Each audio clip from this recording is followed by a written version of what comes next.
بنی اسرائیل کا ایک شخص باوڑے سے کام کر رہا تھا کہ اچانک وہ اس کے باپ کو لگ گیا اور اس کا سر زخمی ہو گیا۔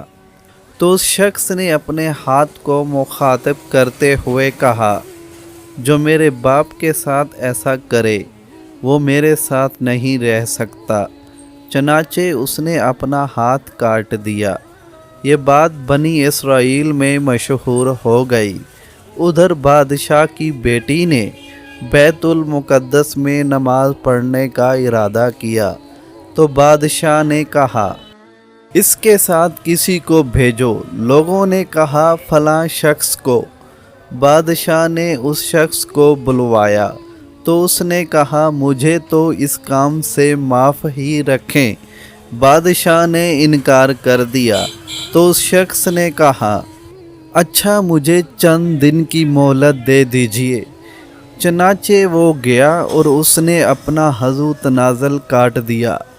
جب زخم ٹھیک ہو گیا تو اس نے اس عضو کو ایک ڈبیا میں ڈال کر مہر بند کیا اور بادشاہ کے پاس آ کر کہا، یہ میری امانت ہے، اسے اپنے پاس محفوظ رکھیے گا۔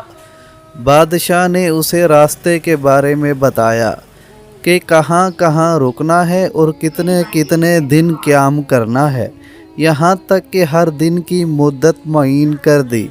جب بادشاہ کی بیٹی چلی تو اس نے ان ہدایات کی پابندی نہ کی اور اپنی مرضی سے جہاں جتنا چاہتی قیام کرتی رہی، اور وہ شخص اس کی چوکی داری کے لیے اسی کے قریب سو جاتا تھا۔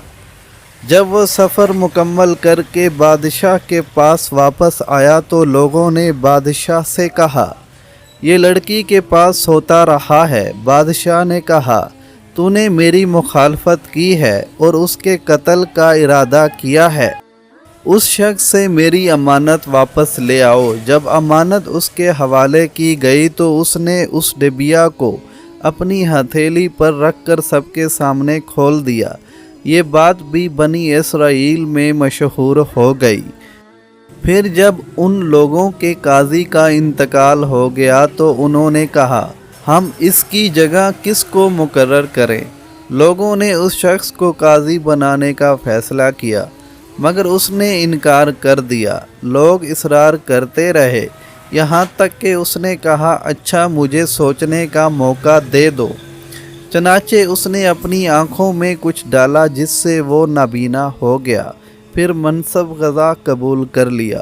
ایک رات وہ کھڑا ہوا اور اللہ عز و جل سے دعا کی، اے اللہ، اگر میں نے یہ سب تیری رضا کے لیے کیا ہے تو یہ سب مجھے پہلے سے بہتر حالت میں لوٹا دے۔ جب اس نے صبح کی تو دیکھا کہ اللہ عز و جل نے اس کی بینائی اور آنکھوں کی پتلیاں پہلے سے زیادہ خوبصورت کر دی ہیں، اور اس کا ہاتھ اور عضو تنازل بھی اسے واپس عطا فرما دیا ہے۔ یہ واقعہ بتاتا ہے کہ جس بندے کے دل میں اللہ کی رضا سب سے مقدس ہو جائے، اللہ اس کے لیے ناممکن کو ممکن کر دیتا ہے۔